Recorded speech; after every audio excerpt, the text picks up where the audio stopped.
subscribe to our YouTube channel for the latest updates.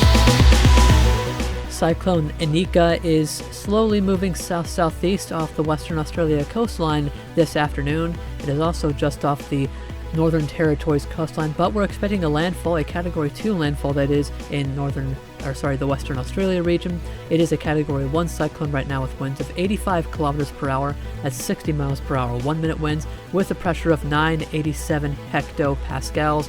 And it is again moving south-southeast at a very slow 4 kilometers per hour, that is 2 miles per hour. It has a stage 2 on the CDPS rating. We're looking at King George Falls in Western Australia for a landfall tomorrow morning. The Bureau has this coming in around 10 in the morning. And again, a stage 2 means that significant impacts are possible as this one comes into Western Australia. We could also see some significant impacts along the coastline, northwestern coastline that is, of the Northern Territories. Here is the current location and wind field. It's got a fairly compact wind field.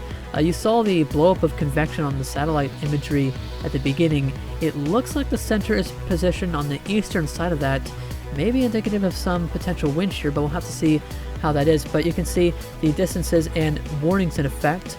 I do want to note those are blue and yellow cyclone alerts, and then you have the generic cyclone warnings and cyclone watches. That's what I've done for those at the bottom. It is 167 kilometers from Kalumburu, 221 kilometers from Drysdale River, 240 kilometers from Cambridge Gulf, 270 kilometers from Mitchell Plateau, and 385 kilometers from Gibb. And you can see those locations listed under those alerts at the bottom of your screen.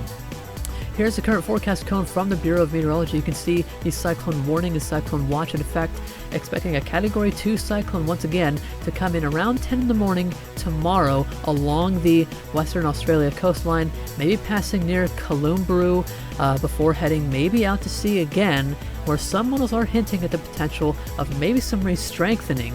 Whether or not it comes into Western Australia after that remained to be seen. Some models keep it inland, and some models keep it out to sea.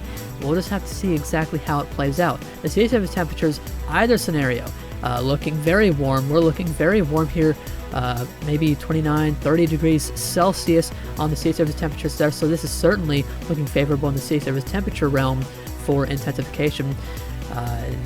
If it is wanting to intensify, it has the fuel to do so. Here's the H-Wharf intensity graph. I couldn't get the traditional wind and rain graphics. You can see the H-Wharf is the most aggressive. I don't know if we're going to see an intensification phase like the H-Wharf wants. Maybe if it takes a track like the H-Wharf wants and it has the good conditions, we could perhaps see that, but I just don't see that happening with most of the guidance saying, stay closer to the coastline. So here's the current intensity spread. You can see the H-Wharf, again, most aggressive. The wind shear, fairly good agreement between the GFS and H-Wharf that is going to be lowering towards the beginning of March. That's around peak season around here. Sea surface temperatures remaining consistent around 29 to 30 degrees Celsius. Relative humidity on a very, very slow downtrend. It's not going to be an issue, so we're looking at conditions improving potentially for Anika.